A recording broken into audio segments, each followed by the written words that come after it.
Hi friends, நான் kitchen welcome you all. வாங்க இன்றைக்கி புது வீடியோவில் வந்திருக்கேன். என்னென்னா இன்றைக்கி வாழைக்காய் வறுவல் செய்ய போகிறேன். எப்படி செய்யலான்னு பார்க்கலாம். இன்றைக்கி வந்துட்டு 2 டேபிள் ஸ்பூன் ஆயில் ஊற்றிக்கலாம்.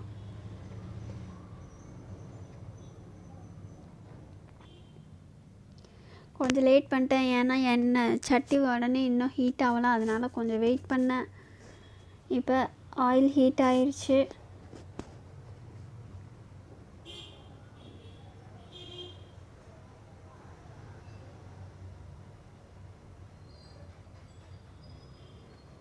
தண்ணியோட எப்பயுமே ஊற்றாதீங்க, இல்லாட்டி இந்த மாதிரி நம்ம மேலே தெரிக்கும்.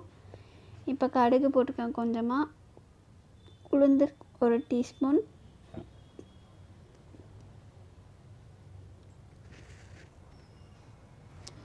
உளுந்தும் கடுகு உளுந்து ரெண்டும் வந்துட்டு நல்லா ஃப்ரை ஆனதுக்கப்புறம் கருவேப்பிலை ஆட் பண்ணிக்கலாம்.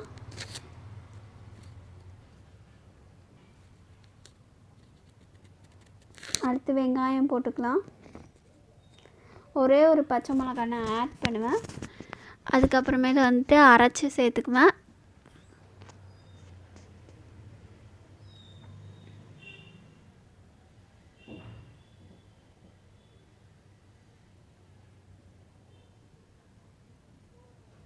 உங்கள் காரத்துக்கு ஏற்ற மாதிரி நீங்கள் எடுத்துக்கோங்க. இது வந்துட்டு நல்லாயிருக்கும், அதனால் 1 மிளகா போட்டிருக்கேன். அரைக்கும் போது நான் சொல்கிறேன். அதுக்கப்புறமேல 1 வெங்காயம் எடுத்திருக்கேன்.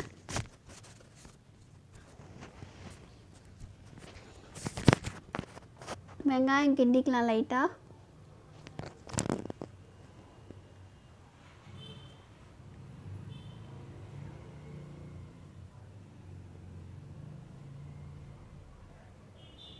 இப்போ வாழைக்காய் போட்டுடலாம். வாழைக்காய் உங்களுக்கு எந்த ஷேப் வேணுமோ அந்த ஷேப்பில் நறுக்கிக்கலாம். நான் வந்து 4 பீசஸாக போட்டுக்கேன். இன்றைக்கி தேவையான அளவு உப்பு போட்டுக்கலாம்.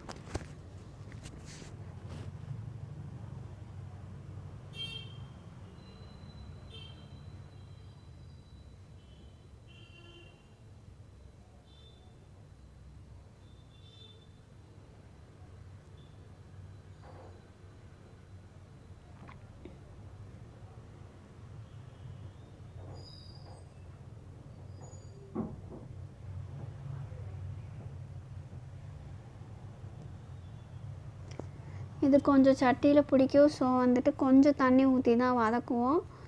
ஸோ வந்துட்டு கல் உப்பு வேணால் போட்டுக்கலாம், ஆனால் சால்ட் உப்பு தான் பெஸ்ட்டு உங்களுக்கு.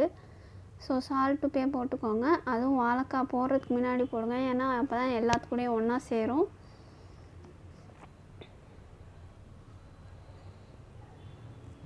இப்போ வந்து நான் ஒரு மசாலா ஊற்றுவேன். அது என்னென்ன அரைச்சேன்னா, தேங்காய் அரை மூடி, சோம்பு 1 டேபிள் ஸ்பூன், அப்புறமேலு வந்து உங்கள் தேவைக்கு ஏற்ற மாதிரி வரமிளகா போட்டுக்கலாம். நான் 3 வரமிளகா போட்டேன், எனக்கு பத்தலை. நான் அதுக்கு பதிலாக வந்துட்டு சில்லி பவுடர் போட்டேன். ஸோ உங்களுக்கு காரத்துக்கு ஏற்ற மாதிரி போட்டுக்கோங்க. அதுக்கப்புறமேல் வந்துட்டு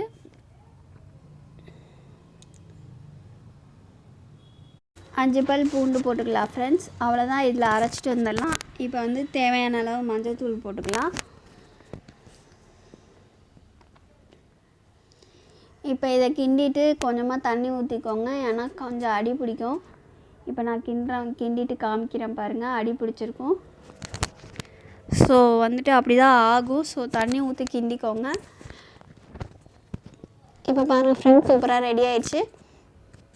கண்டிப்பாக நீங்களும் ட்ரை பண்ணிட்டு கீர்த்தனா கிச்சனுக்கு கமெண்ட் பண்ணுங்கள் எப்படி இருந்துச்சுன்னு. சாப்பிட்டு பார்த்துட்டு ஷேர் பண்ணுங்கள், சப்ஸ்கிரைப் பண்ணுங்கள், மறக்காமல் பெல் பட்டன் தட்டுங்க. அப்போ தான் நான் போடுற எல்லா வீடியோவும் உங்களுக்கு வரும்.